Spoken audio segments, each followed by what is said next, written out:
महिषासुर और अन्य असुरों को चेतावनी देने के बाद उन्होंने स्त्रियों के साथ दुर्व्यवहार करना नहीं छोड़ा। उधर दूसरी ओर देवी पार्वती कात्यायनी रूप में अवतार लेने के बाद उस लीला में इस तरह लीन हो गई थी जैसे वो अपने अवतार का वास्तविक उद्देश्य ही भूल गई।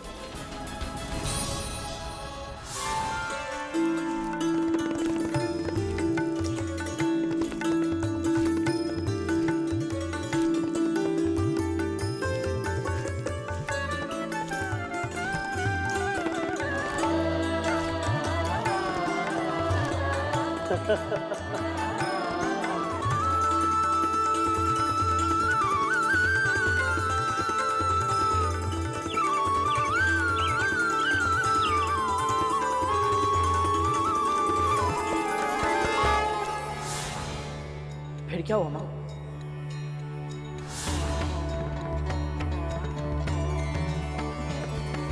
ये तो केवल देवी की ही लीला है।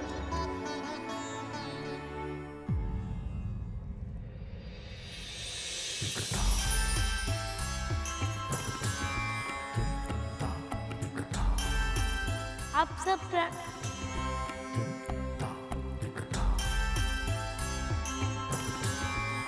ये कहाँ भाग गई?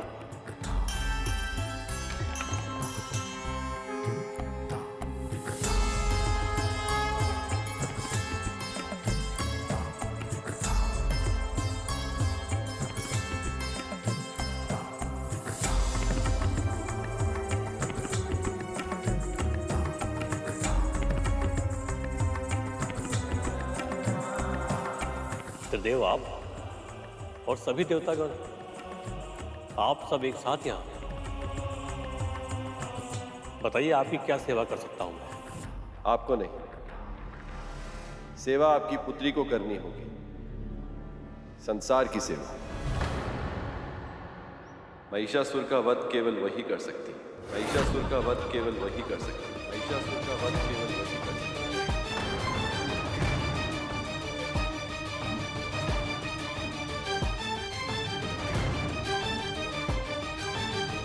महिषासुर का वध। पर महादेव, वो तो बहुत शक्तिशाली है और स्त्रियों के लिए वो बहुत क्रूर भी है।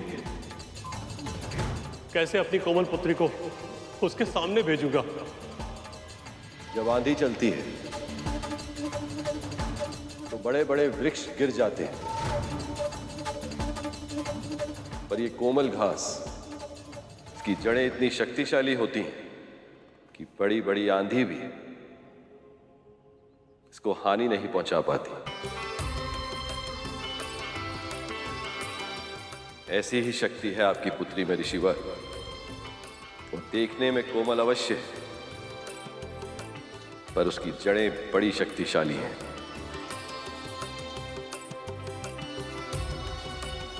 इस संसार में केवल वही है जो महिषासुर को पराजित कर सकती है। आपकी पुत्री ऋषिवर कात्यायनी। मेरी पुत्री?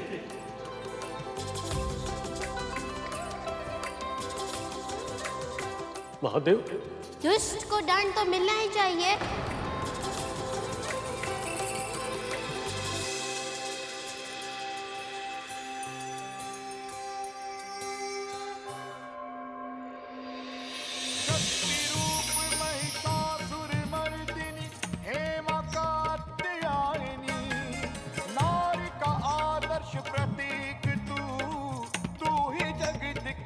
पर कैसे पिताजी? पर मैं तो छोटी हूँ ना।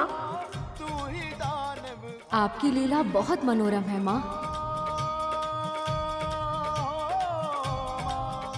पर इस समय आपके संतानों को आपकी बहुत आवश्यकता है।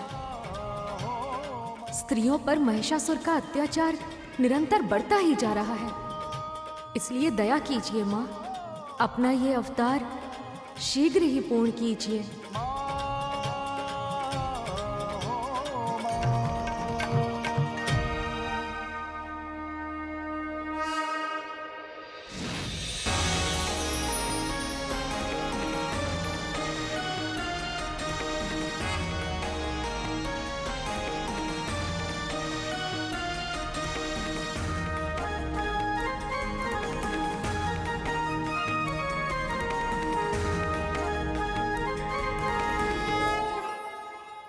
विघ्नहर्ता के रूप में मैं आपको आशीर्वाद देता हूँ कि आपके मार्ग में कोई विघ्न नहीं आएगा। देवी कात्यायनी, मेरी ओर से ये त्रिशूल की भेंट स्वीकार कर। मेरी ओर से ये चक्र स्वीकार करें देवी।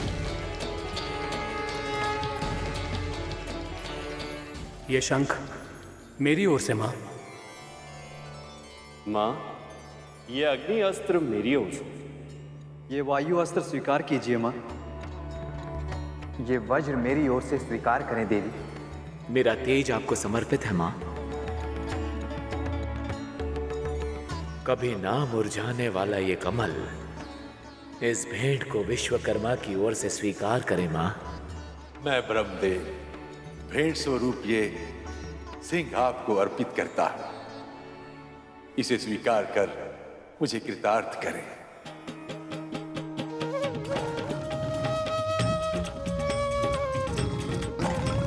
शक्ति रूप महिषासुर मर्दिनी हेमा कात्यायनी, नारी का आदर्श प्रतीक तू ही जगत की जननी हेमा, तू ही दानव घातिनी हेमा, तू ही दानव घातिनी।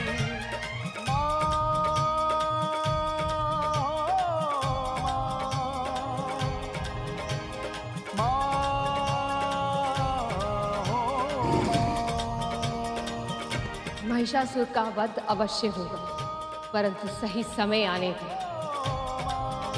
क्योंकि अभी उसके पापों का घड़ा भरने में समय है।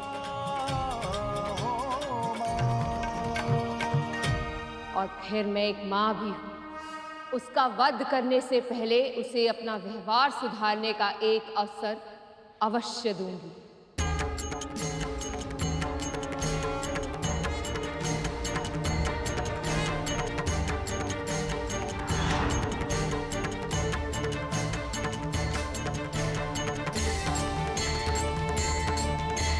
प्रणाम पिताजी। आपकी पुत्री बनना मेरे लिए सौभाग्य था। आपने मुझे इतना प्रेम, इतना दुलार दिया कि अब आपको छोड़कर जाने की तनिक भी इच्छा नहीं हो रही। परंतु मेरा कर्तव्य मुझे बुला रहा है। मुझे विंध्याचल जाना ही होगा। अवश्य पुत्री। पर मेरे इस अवतार का नाम कात्यायनी ही रहेगा। इससे मुझे प्रसन्नता तो मिलेगी ही, साथ ही साथ आपका नाम भी सार्थक होगा। और यही नहीं, आप सदैव मेरे प्रिय रहेंगे। आपको जब भी मेरी आवश्यकता हो, बस स्मरण कर लीजिएगा। मैं चली आऊंगी। परंतु अभी मुझे आज्ञा दीजिए।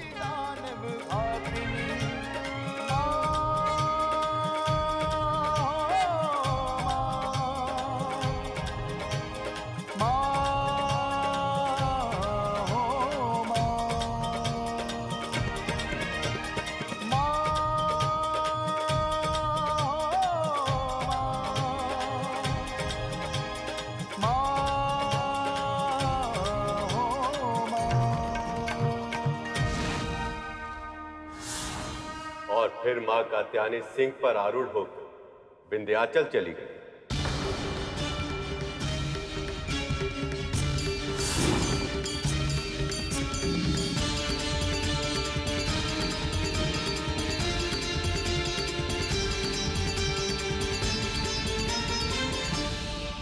अब से स्त्रियों के साथ दुराचार, अत्याचार, बुरा व्यवहार बंद कर दो महिषासुर।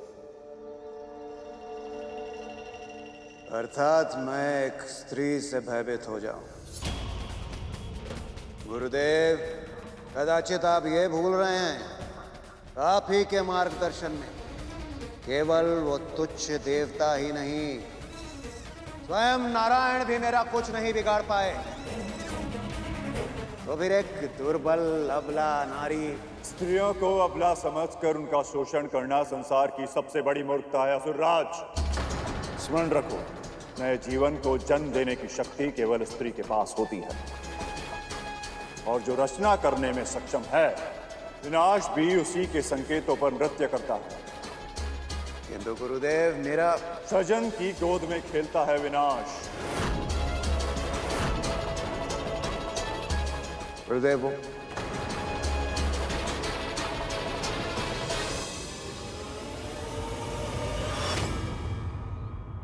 पूर्णे तटाके त्रिशित सदैव भूते अपि गेहे शुदित समूढ़ कल्प द्रुमे सत्यपि वे दरिद्र गुर्वाद योगी अपि हीय प्रमाद।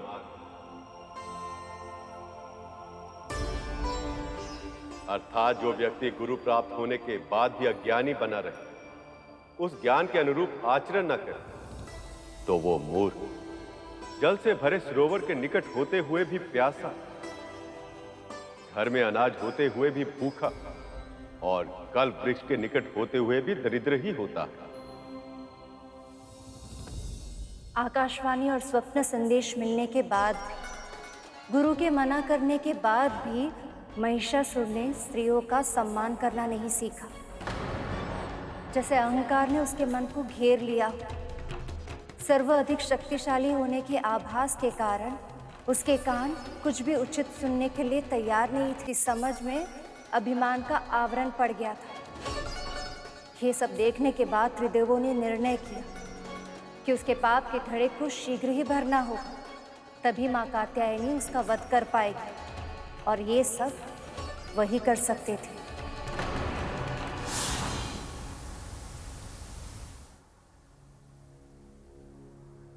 ऐसे ही अपनी सेवाओं से हमें प्रभावित करती रहो।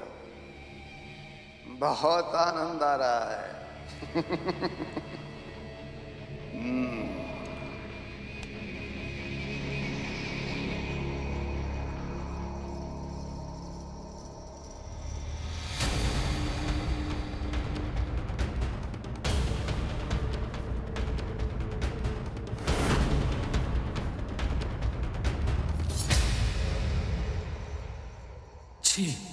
अनाचार और व्यभिचार का गढ़ है ये स्थान। नारायण नारायण।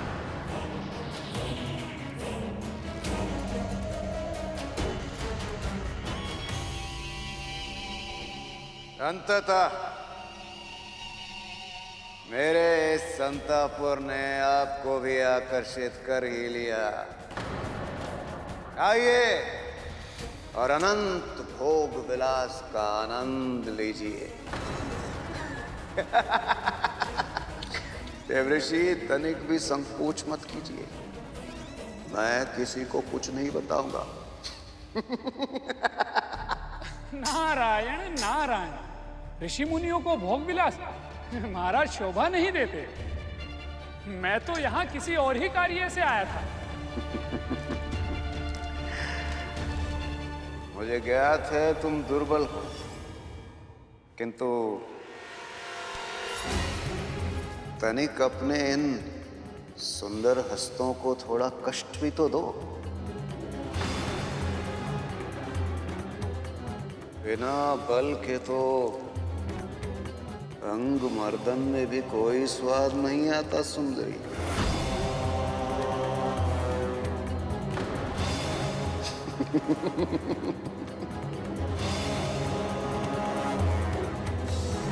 कितना घिनौना है ये असुर। हाँ, तो किस विषय में चर्चा करना चाह रहे थे आप देवऋषि? आप तो जानते हैं कि स्वर्ग के सहज संचालन में मैं सहायता करता हूं, और एक मार्गदर्शक होने के नाते मुझे लगता है कि आपको अपना उत्तराधिकारी चुन लेना चाहिए,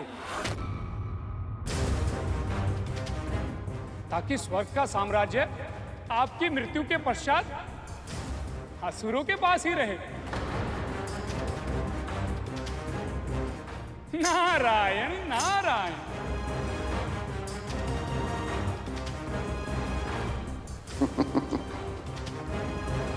मृत्यु और मेरी त्रिलोक विजेता महिषासुर की मृत्यु, इसका ये अहंकार ही इसके अंत के निकट ले जाएगा। नारायण नारायण। देवऋषि, आप कदाचित ये भूल रहे हैं, आपके नारायण नारायण श्री हरि विष्णु भी मुझे पराजित नहीं कर पाए।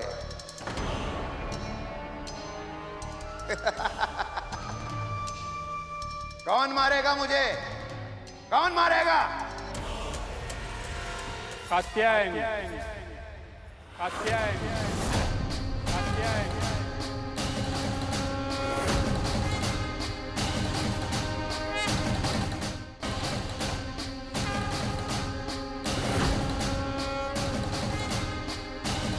कात्यायनी? कौन है कात्यायनी? उनका परिचय देना तो मेरे लिए भी बहुत कठिन होगा महाराज। स्त्रियों में सर्वश्रेष्ठ, दयालु, बुद्धिमान, उनकी आंखों की ज्योति में स्वयं ज्ञान बसता है। वो जब बोलती हैं, उनकी ध्वनि में संगीत के सातों सुर शोभा पाते हैं। नारायण नारायण।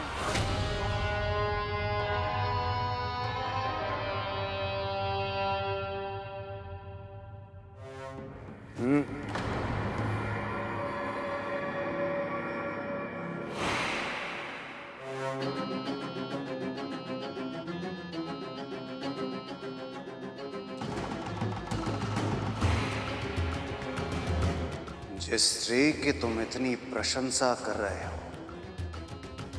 ऐसी स्त्री को तो केवल मेरी पटरानी बनना चाहिए।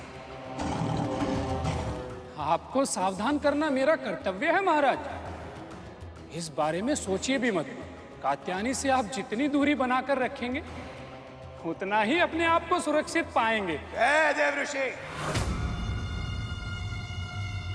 आपको मेरी सुरक्षा की चिंता करने की आवश्यकता नहीं है। सेनापति,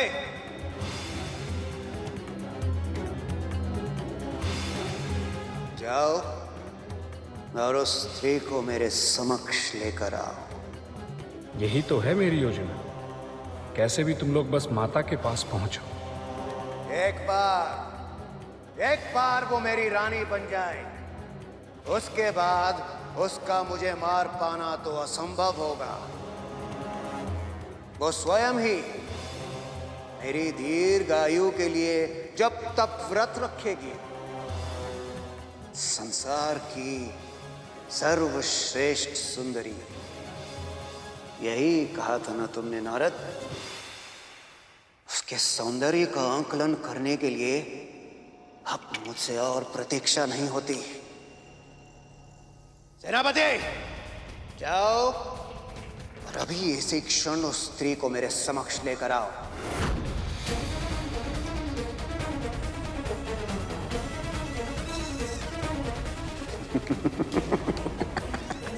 तुम्हें ज्ञात नहीं है महिषासुर, तुम्हारी कितनी बुरी दशा करने वाली है माता कात्यायनी। शीघ्र ही तुम्हें ज्ञान मिल जाएगा कि जिन स्त्रियों को तुम पीड़ा देते हो, उनका घोर अपमान करते हो, उसकी वास्तविक शक्ति कितनी असीम होती है।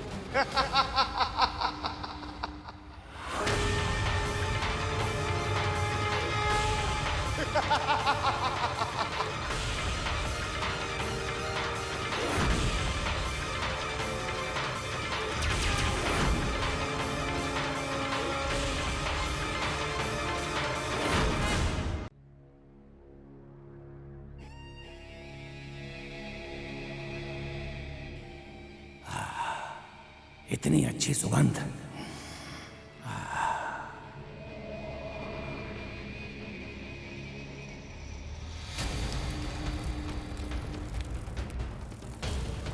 ये सारी तितलियां और भौरे ये कहां जा रही हैं?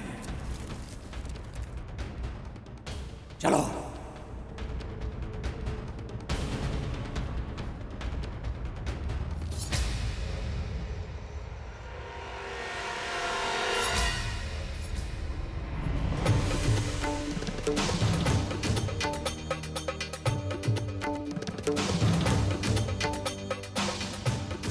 लगता है ये वही मनोहरी स्त्री है जिसके विषय में वो देव ऋषि नारद बोल रहा था।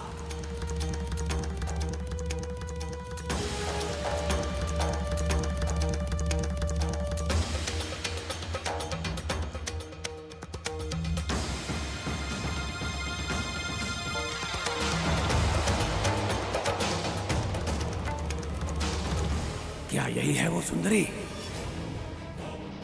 इसी से आ रही है सुगंध।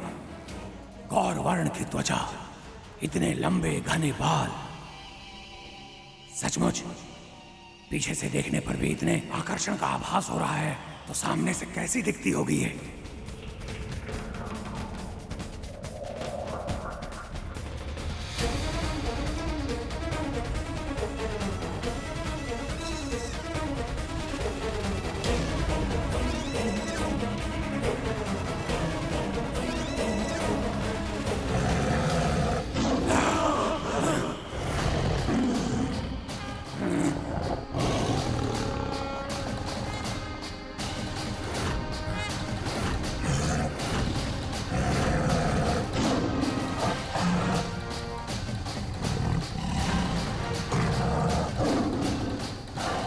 सिंह की दहाड़ सुनकर भी इसने अपने बालों में पुष्प गूंथना नहीं छोड़ा।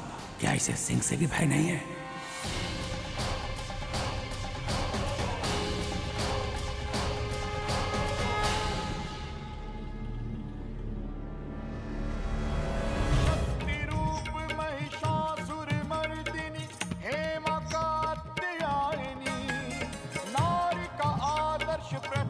सूर्य की तरह चमकता हुआ मुख, यह अद्वितीय सुंदरता, ये स्त्री तो सचमुच अद्भुत है।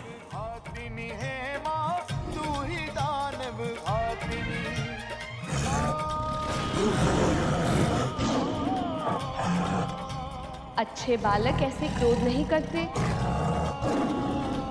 इस स्त्री ने तो इतने भयानक सिंह को भी पालतू बनाया हुआ है।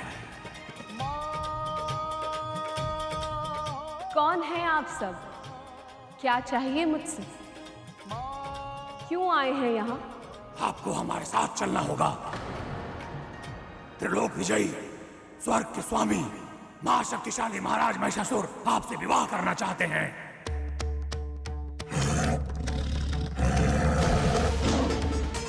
महिषासुर? ये कौन है?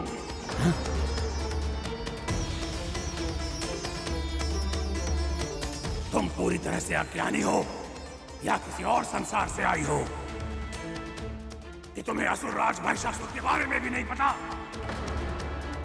उनका नाम सुनते ही तो बड़ी बड़ी राजकुमारियां भी भय से कांप उठती हैं। इतने पराक्रमी है वो कि उन्होंने स्वयं नारायण को भी पराजित कर दिया है।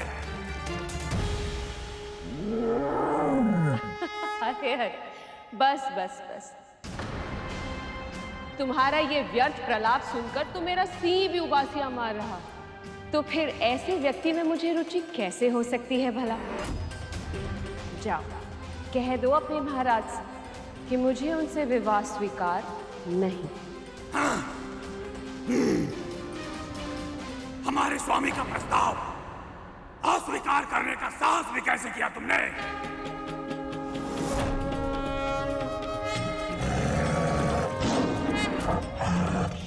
साहस?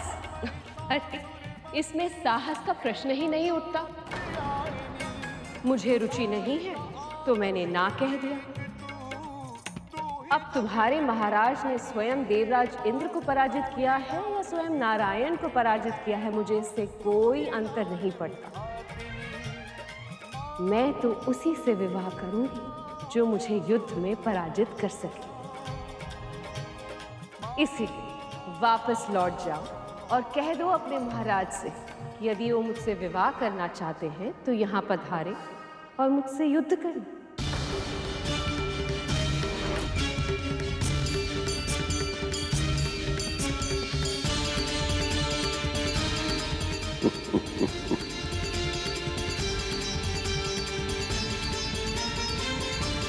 पिताश्री, युद्ध तो परिहास का विषय नहीं है, तो फिर आप हंसे क्यों पिताश्री? क्योंकि इन असुरों को आभास तक नहीं है कि इतने अभिमान से ये किससे बात कर रहे हैं। महिषासुर की तरह भी इन्होंने तुम्हारी मां की शक्ति को, नारी की शक्ति को कम आंकने की भूल की है। अब मेरी रुचि तो ये जानने में है कि इनके साथ अब आगे क्या होने वाला है।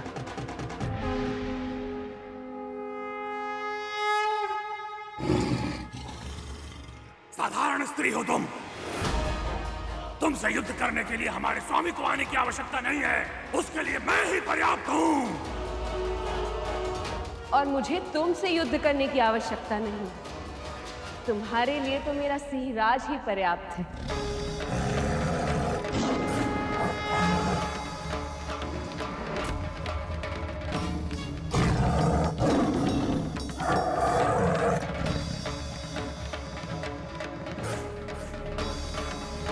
जाओ सिंहराज, जरा अच्छे से पाठ पढ़ो।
रक्षा कीजिए, रक्षा कीजिए देवी, रक्षा कीजिए देवी, रक्षा कीजिए।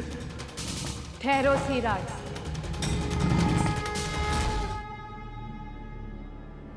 जाओ सैनिक, और ये संदेश पहुंचा दो अपने महाराज को कि यदि वो मुझसे विवाह करना चाहते हैं तो यहाँ आए और मुझसे युद्ध करें।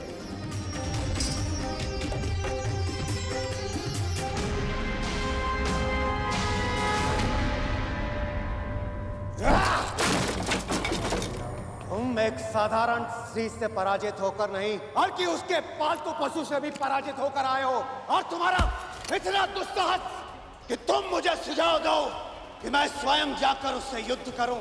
मूर्ख हो तुम। युद्ध अपने समान शक्तिशाली से किया जाता है, ना कि कोई दुर्बल अबला नारी से। और जिसमें इतनी साधारण समझ ना हो वो मेरी सेना में रहने योग्य नहीं।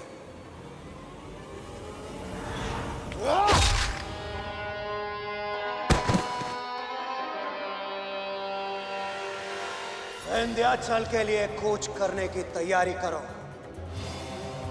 अब तो उस स्त्री को मैं अपनी पत्नी बनाकर ही रहूंगा, प्रेम से नहीं तो बल से ही सही। हे प्रभु, ऐसे दुर्वचन तो सुनना भी पाप है। केवल मां के बारे में ही नहीं, किसी भी स्त्री के बारे में कोई भी पुरुष ऐसी घिनौनी सोच कैसे रख सकता है?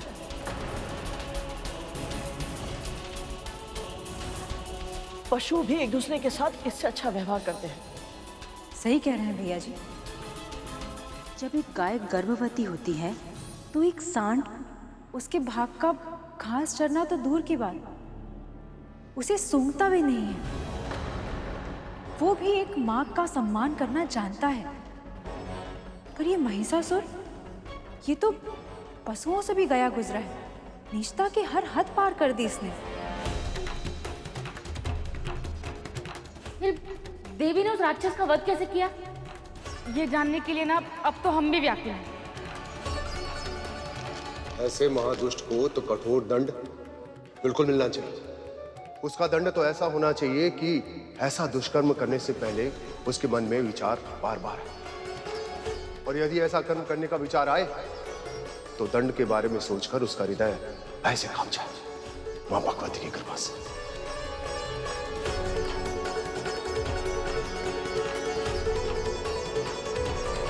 ऐसा ही हुआ।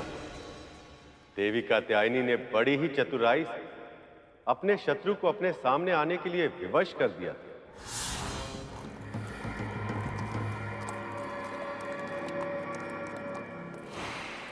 पापी का अंत सुनो, पापी का अंत अब। काल आए और इसे दबोच ले। बहुत अभिमान है इस दुष्ट को, बहुत बुरी मृत्यु मिले तुझे। तुम तुच्छ स्त्रियों के लिए मेरे पास कोई समय नहीं, अन्यथा मुझे दुर्वचन कहने वाले इस मुख को काट कर शीश से अलग कर देता। कौन है ये स्त्रियां? महाराज महिषासुर के भोग का साधन थी ये स्त्रियां। अब मान लो कि कंकड़ पत्थर से अधिक और कुछ नहीं है।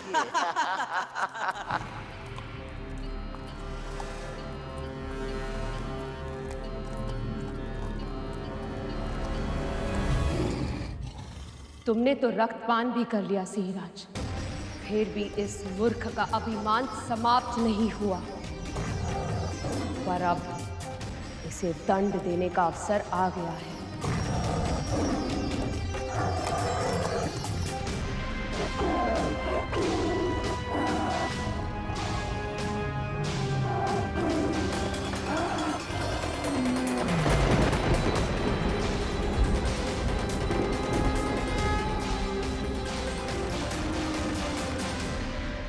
महाराज, लौट चले?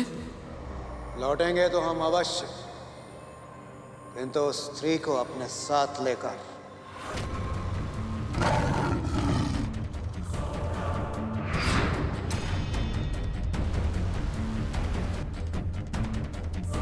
कहाँ गई? भाभी तो यही थी।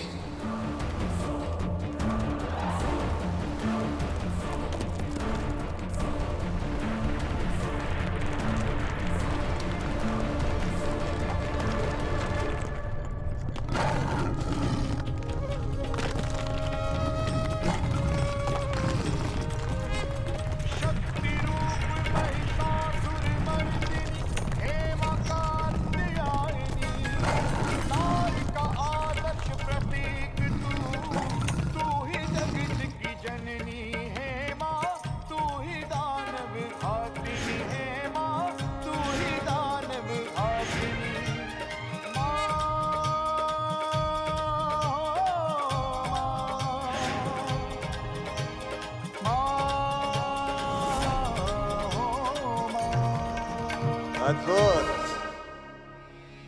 मैंने सुना था कि तुम अत्यंत सुंदर हो। तुम्हारे केश मेघों की तरह घने, तुम्हारे नयन कमल के पुष्प की तरह, और सौंदर्य से परिपूर्ण तुम्हारा ये तन सुकोमल केले के वृक्ष की तरह है। सत्य कहूं तो मेरे हृदय में जो तुम्हारे सौंदर्य की कल्पना की छवि थी, तुम्हारे वास्तविक रूप के समक्ष वो कुछ भी नहीं है, कुछ भी नहीं। मैं आया तो था तुम्हारा वध करने, किंतु यदि तुम चाहो तो मुझसे विवाह कर अपने प्राणों की रक्षा कर सकती हूं। विधाता ने तुम्हें ऐसा अद्वितीय सौंदर्य रणभूमि में व्यर्थ करने के लिए नहीं दिया, बल्कि मेरे सिंहासन की शोभा बढ़ाने के लिए दिया है। यदि तुम्हारी यही इच्छा है तो फिर इतनी बातें क्यों कर रहे हो? मुझसे युद्ध करके मुझे पराजित क्यों नहीं करते? यदि मुझसे विवाह करना है तो मेरी शर्त का पालन तो करना ही होगा।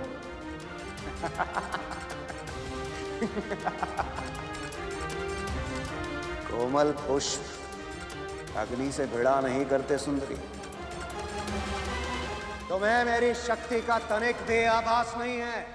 समस्त देवता ही नहीं, तुम्हारे नारायण भी मुझे पराजित नहीं कर पाए। इतना शक्तिशाली हूं मैं, सर्वश्रेष्ठ महिषासुर।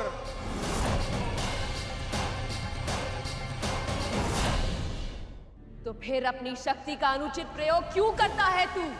क्यों स्त्रियों का हरण करता है, उन्हें सताता है और फिर उनके साथ दुराचार करता है? अरे मूर्ख, स्त्रियों का अपमान करते समय तुझे इतना भी स्मरण नहीं रहता कि तू खुद एक स्त्री से ही जन्मा हुआ है। हे अज्ञानी, जो मातृ भक्ति का अपमान करता है वो माता के हाथों ही मारा जाता है। तू भी मारा जाएगा। अपना नारे बंद कर, अपना अनर्गल प्रलाप। त्रिलोक विजेता महिषासुर हूं मैं। यदि तू ठीक से नहीं मानी तो इन्हीं सुंदर केशों से घसीट कर ले जाऊंगा तुझे मैं यहां से।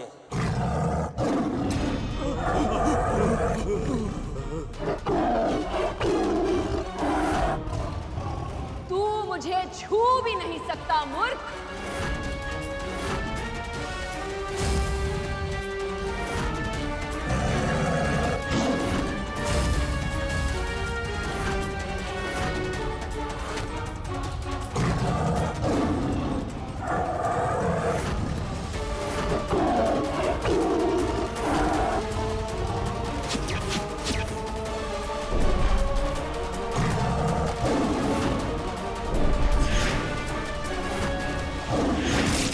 सिंहराज,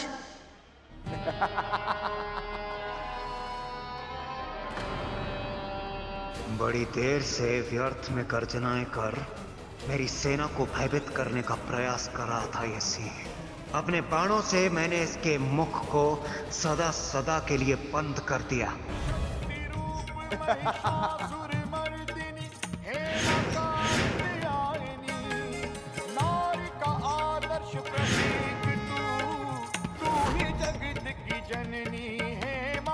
ये कैसे संभव है?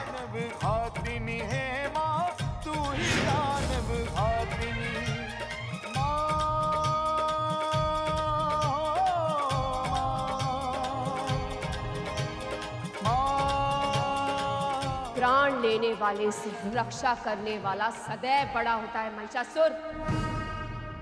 अब भी समय है, वापस लौट जा। अबला नारे, महिषासुर एक बार कोई निर्णय ले ले तो फिर उसे काल भी नहीं बदल सकता। सेना आक्रमण!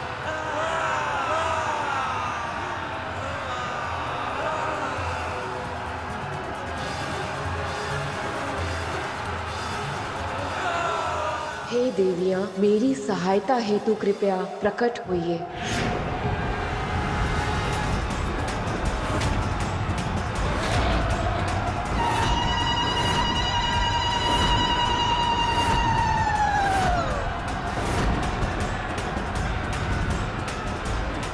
जिस जिसका आवाहन कर सकती हो कर लो स्त्री।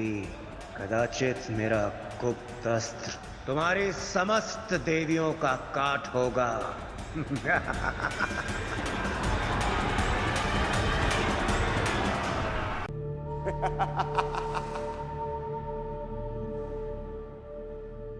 ये तो दुर्बल स्त्रियों की सेना है। ये करेगी हम विकट असुरों का सामना।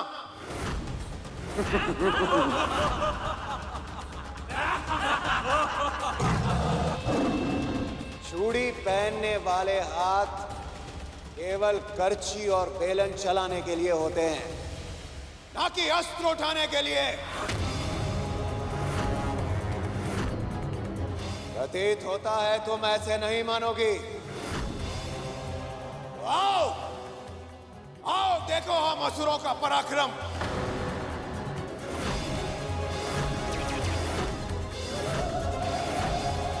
सेना आक्रमण!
विशाल सेना का अंत इतनी शीघ्र, ये कैसे संभव है?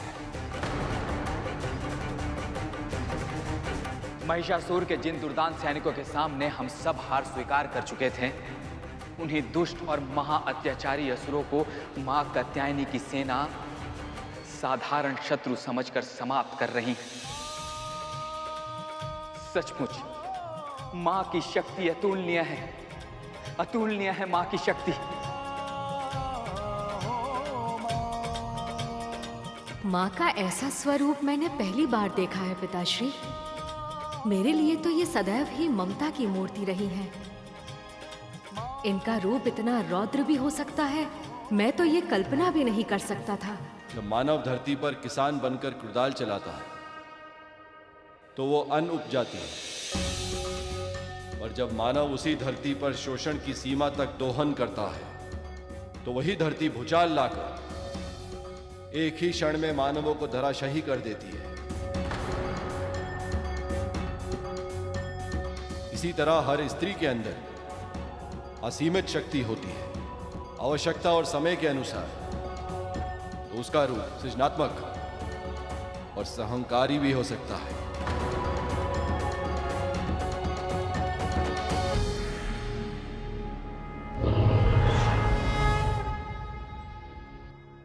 मेरी इतनी विशाल काय सेना का अंत इतना शीघ्र इसने कैसे कर दिया? जिस स्त्री शक्ति को तू दुर्बल समझ रहा था, उसने क्षण भर में ही तेरी पूरी सेना समाप्त कर दी। कड़छी और बेलन थामने वाले हाथों के सामने तेरे विकट असुर योद्धा सूखे पत्तों की तरह भूमि पर ढेर हो गए। अब तेरा भी अंत होगा महिषासुर। स्त्री, वो मेरा अंत नहीं कर सकती। मैं महिषासुर, मैं करूंगा तेरे अभिमान का अंत। तूने अपना शक्ति प्रदर्शन कर लिया, अब देख मैं दिखाता हूं तुझे अपनी शक्ति।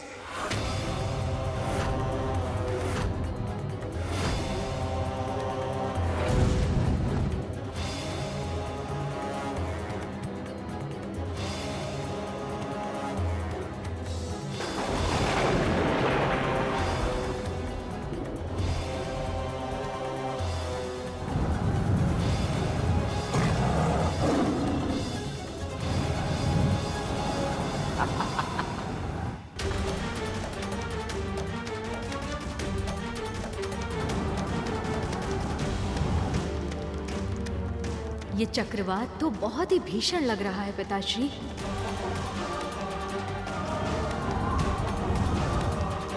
ये कितना भी भीषण ही क्यों ना हो गणेश, पर तुम्हारी मां के क्रोध से इस संसार में कुछ भी भीषण नहीं हो सकता, कुछ भी नहीं।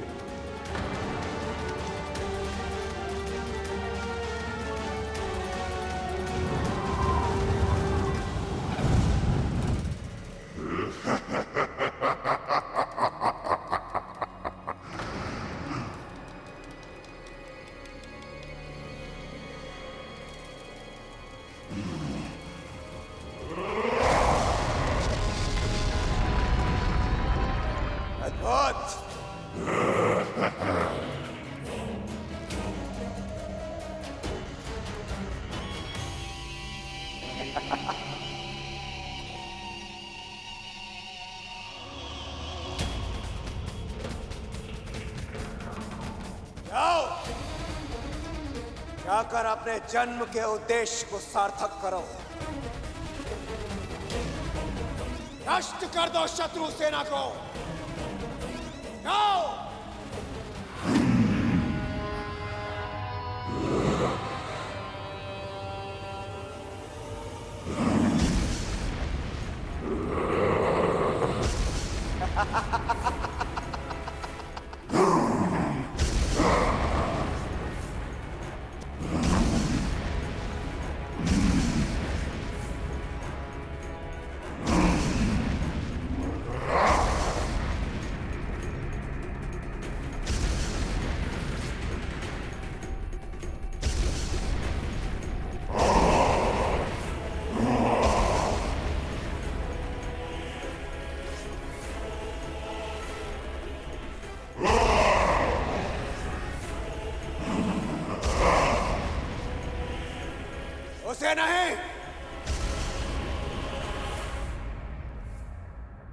उसके मान का मर्दन तो मैं स्वयं करूंगा।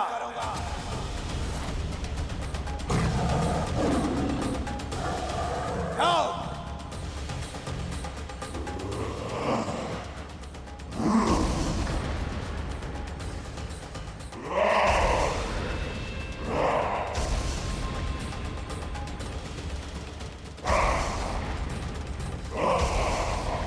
देवराज, ये दानव तो महाविशाल है। सत्य कहा अग्निदेव। इसने विशाल काय पर्वत को एक कंकड़ की तरह चूर चूर कर दिया। अर्थात इसमें बल असीमित है। तो फिर ऐसे में मां कात्यायनी इस वृहदाकार दानव का सामना कैसे करेंगी? ये प्रश्न केवल आप सभी के मन में नहीं है देवगण। मेरा मन भी यही सोचकर चिंतित है पिताश्री। चिंता का तो प्रश्न भी नहीं उठता गणेश। तुम्हारी माँ इस पूरे संसार की माँ है, और माँ से बड़ा इस संसार में कुछ भी नहीं।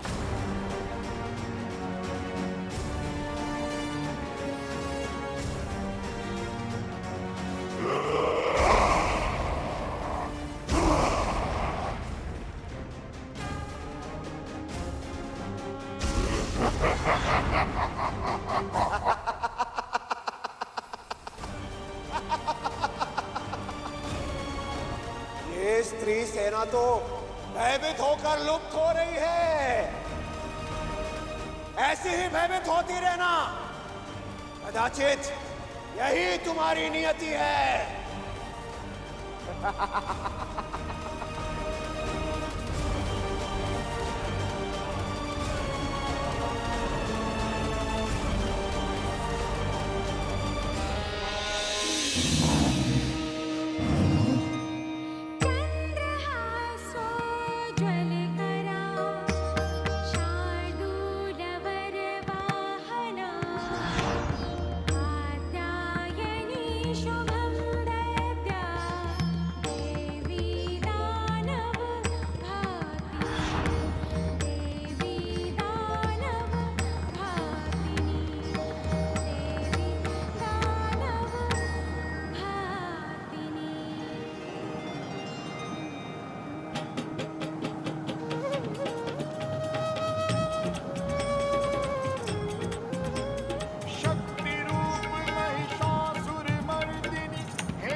चली माया रच रही है।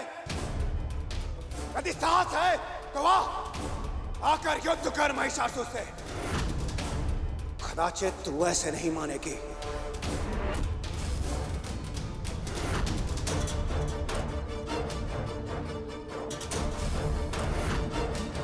माँ का ऐसा स्वरूप देखने के बाद भी इसके मन से दुष्टता समाप्त नहीं हुई। हाँ प्रभु, ये तो बड़े ही अचरज की बात है।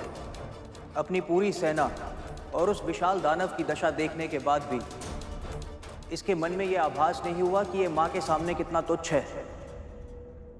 अभिमान का दुर्गुण ऐसा ही होता है नंदी। आंखों के सामने सत्य उपस्थित होता है, पर अभिमानी उसे देख नहीं पाता। देवी कात्यायनी के सत्य से जितना दूर जाएगा, इसका अंत उतना ही बुरा होगा।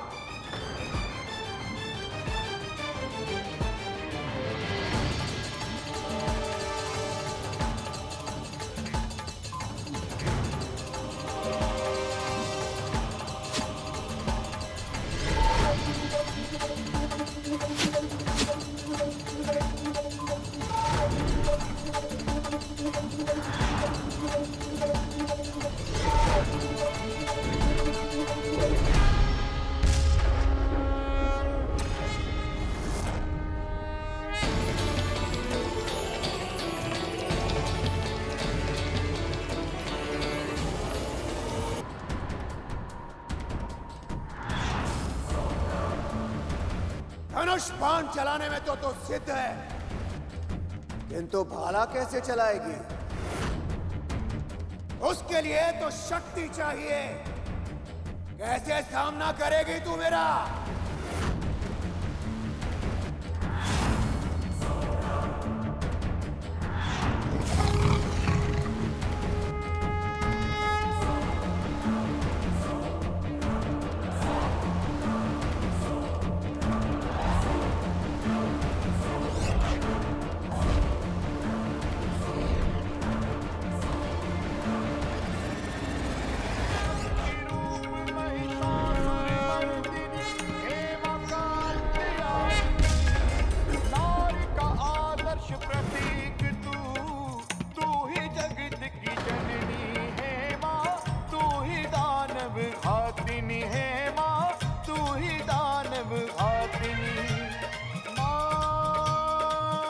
असंभव, कैसी माया है और ये ऐसी माया कैसे रच रही है?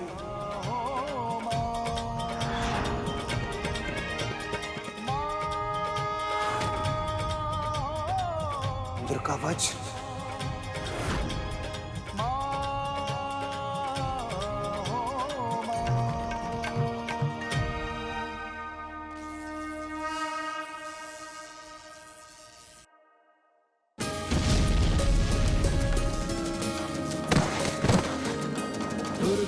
दुर्गमा लोका दुर्गमात्म स्वरूपिणी, दुर्गमार्ग प्रदा दुर्गम विद्या दुर्गमाश्रिता, दुर्गम ज्ञान संस्थाना दुर्गम ध्यान वासिनी, दुर्गमोहा दुर्गमदा दुर्गमार्ग स्वरूपिणी, दुर्गमा सुर सहंत्री दुर्गमा योगधारिणी।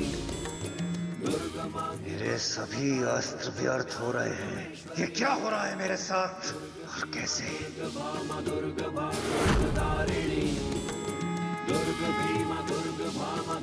ये सभी अस्त्र पहले भी माँ की शक्ति से ही संचालित है, पर आज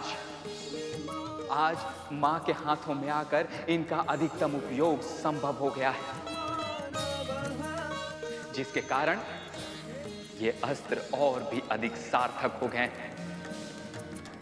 सचमुच सचमुच मां की शक्ति अतुलनीय है, अतुलनीय है मां की शक्ति।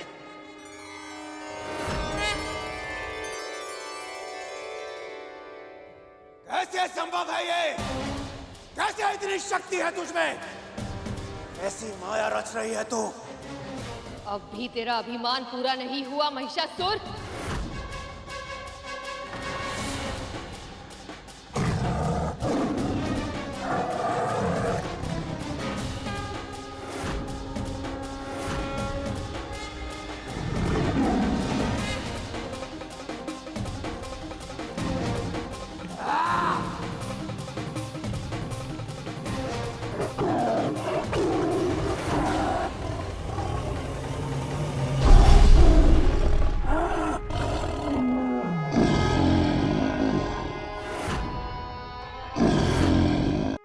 दिखाता हूं तुझे महिषासुर का असली रूप।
महिषासुर के विनाश का समय निकट आ गया है। दया कीजिए माँ और इस संसार को इस पापी के अत्याचारों से मुक्ति दिलाइए।